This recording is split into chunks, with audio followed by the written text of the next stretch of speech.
just setting boundaries is not enough to recover from codependency. In fact, if you set boundaries before you do this one step, you might be doing it in vain. You might be wasting your time. When someone comes along and they say, you just need to set boundaries, focus on yourself, this can literally draw a blank in your mind. It's almost like there's this invisible wall that you kind of know is there, but it's almost like you just feel like a deer in headlights. And that makes sense. Codependency is a trauma response. And so this can create a real conundrum. Let's look at an example. You can say, okay, I'm going to start setting boundaries. I'm going to do this boundary thing. I can do this. And I'm going to start with my kids. You know what? On the weekends, I don't need to be waking up early to make them breakfast. They're old enough now to take care of that. And so you say, my darling children, this is how it's going to be from now on. And so you enforce that boundary and they listen. And now you got some extra time in the mornings on the weekends. But then you notice you still find yourself fidgety. You're itching to be productive. And so you say, okay, I'm just going to go out there and I'm going to see maybe there's something else to do. And you then decide I'm going to start harping. Well, maybe you don't decide. It just comes out of you. I'm going to start harping on the laundry. Hey, everybody, pick up this laundry. Why is in the laundry this, right? Or you find yourself hovering, asking questions. Did you guys really feed yourselves properly? Oh, there's still some stuff left in the bowl. Eat up. Don't waste food. And then you start wondering, is making breakfast for my kids really so bad? Really?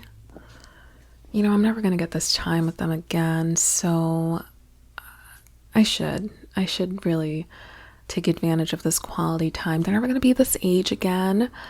What am I doing? I'm gonna do it. You find that maybe it's not so bad making breakfast on the weekends for my kids. I'm never gonna get this time with them back. I should do it. And you start reasoning with yourself to go and do it. And then you're back. You're back in the habit of taking care of their needs. And then you start making breakfast in the mornings for your kids again on the weekends, even though they're perfectly able and capable of doing it for themselves. The codependency is still active in your system. You've started the initial steps. You recognize I'm worn out. I need some extra time to decompress. And you know what? Weekend mornings can be that for me. I can get some extra rest or do something for myself in that time. But unfortunately, codependency still has its hooks in you and you don't realize it because in your mind, you have set the boundary. So you've done the thing. Nobody can tell you don't know how to set a boundary. And B, reminding everyone about the laundry or rationalizing your way back into making breakfast feels like your choice. And this is the trickiest part about codependency. It's so ingrained that it will feel like it's your choice. And oftentimes we defend it with empathy, compassion. We use those as reasons to go through the cycle of following the compulsion. And so it's very easy to feel like, yeah, this is my choice. But it isn't really. What actually drove you is that discomfort when you actually were taking the time for yourself. You couldn't stand that feeling, so you went and filled the time with something else that did not involve your own needs. When codependency is still active in your system, you can't actually reclaim your own time and energy, you'll still feel compelled to give it away. Let's say you became codependent because you grew up in a toxic family, maybe a family with narcissism or addiction. And so you finally move away. Maybe you cut ties, maybe you even go no contact. But then you still find yourself, even when you're all alone, you still find yourself ruminating and replaying those old conversations, replaying those altercations, and hearing their cruel admonishments of you repeated in your head. Technically, you're free, but every time you move to do something with that freedom, to do what you love, to pursue a dream, to take a risk, to be yourself, express yourself, you hear those voices, you hear that cruelty, you're reminded of that feeling.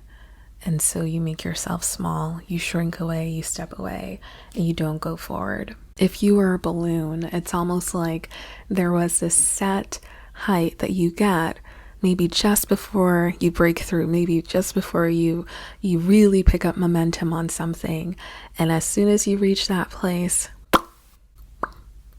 you pop the balloon. The memory of what was said pops your balloon and you fall back down to the ground. In this way, they're still keeping you in check even when they're not around. And so in these scenarios, you can see how even though you know what you should be doing, you should be focusing on yourself or setting boundaries, it can feel like you're netting a zero or even you're in the negatives when it comes to your codependency recovery. Even though you are technically taking steps, you're doing the work. And so I like to think of codependency almost as if it's a spider, and it's I don't know why I did this for spider. Anyways, it's weaving a web, an intricate web, and it's got its web in every area of your life. So let's say this is the center of the web, and it's weaving the web, and over here is fitness, over here is work, over here is finances, over here is friendships, over here is love, romantic. It's got the whole web of your life, and it's all, got this sticky codependency web all in it. And let's say you start setting boundaries, and so you're like, okay, I'm snipping the web, but the spider is still active, and it's still, the codependent spider is still active, and so it just sets the web again. And so we have to tackle the web maker, the spider. We have to actually address what's creating the webs. And this is not to knock this step, because this point in your journey where you're aware that you're codependent, you're aware that it's affecting your relationships, how you show up, you have the awareness. It's an important step. It means that you're on the journey to recovery. You're aware of the problem and you're setting up guardrails and safety nets, but the issue is you're still indulging in the behavior. And this is why codependency can feel like an addiction. It can feel very hard to break free from that compulsion, that need to escape the discomfort by consuming yourself in what other people are doing. And so if you're like that plane that I mentioned in the first video, you're still in the clouds. You're still, maybe, you can see the lighter clouds. It's not so heavy. Maybe you're at the top. You're just about to pierce through, but you're still gliding at the top, right? You know that there is more to life than the clouds, but you're just not there yet. But yeah, this is an important step, but I don't want you to stay in this step for years and years and years and years. I want you to get to the next stage, because this step, it can fool you. It will pull the wool over your eyes. You will be able to say, oh yeah, I'm not as codependent as I was before.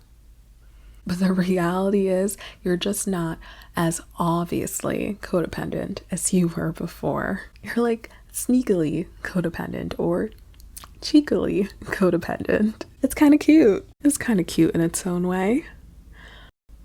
A little.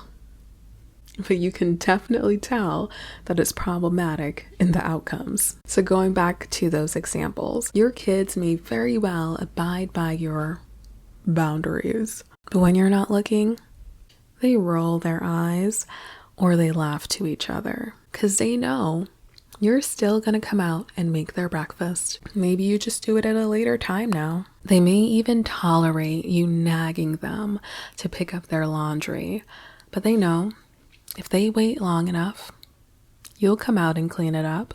In your toxic family, they may be salty that you moved away and you don't call anymore, but they know their words still haunt you. And every time you try to move forward or do something new, you think of them. If I'm touching on your pain points, you should feel anger building up right now. And yes, that is a good thing. And if I wasn't fast enough, you might have actually already started to feel that reflex kick in that said, don't feel angry, or they're just trying their best, or I'm gonna be it's okay. You may have immediately felt that reflex. If I didn't catch it, if I didn't say it soon enough, you might have already felt the reflex to suppress. But just stay with me. See if you can keep that reflex at bay for just a moment and let yourself feel that that anger, that frustration, that, oh, this is unfair. Just for a moment, maybe just a little bit. Okay, we're on the right track. Stay with me. Scooch on in, closer, closer. Okay, I'm gonna hold your hand as I say this. That anger is telling you that your boundary has been violated. Not by them, by you. You're still letting codependency pull your strings. Inside of you, there is a deeply fearful self, and she is terrified of being herself. Somewhere along life's journey, you received the message you picked up from your environment, from your relationships, that the brilliant you, that bright, shining light that you are, that deserves the world.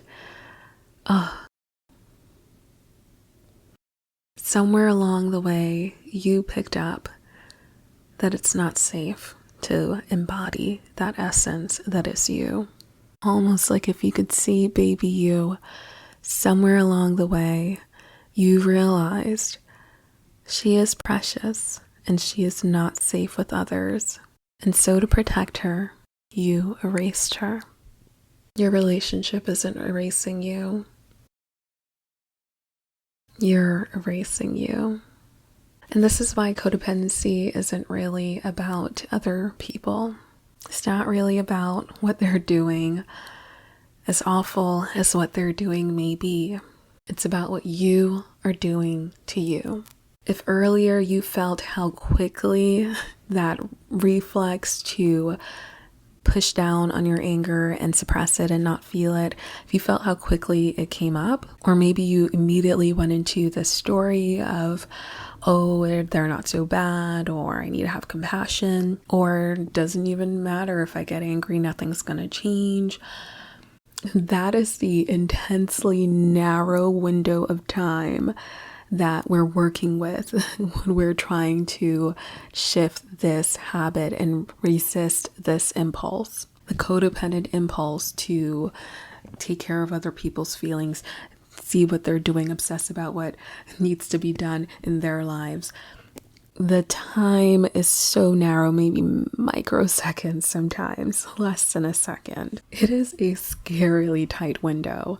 And so there is no wonder why just setting boundaries or just focus on yourself, trying to address the surface level, behaviors and reactions, trying to address that without getting to the core of that wound itself, it's impossible. It is impossible. Just boundary setting will only get you so far because the impulse is so ingrained. How quickly it kicks in. I mean, even how it quickly transforms and shape shifts to make it feel like it's something you're choosing. It's my idea. It's actually a good idea for me to clean and cook and do everything for everyone. Actually, it's actually a good thing. It's so fast. It moves so fast, you guys. As long as that wound is still living within you, the wound itself is going to find the loophole. It's going to find a way to trick your brain and work around your own boundaries so that you can fulfill the codependent compulsion, the codependent impulse. And so right here, right now, let's start asking a better question. A better question than, who am I? What do I really want? What boundaries do I need to start setting?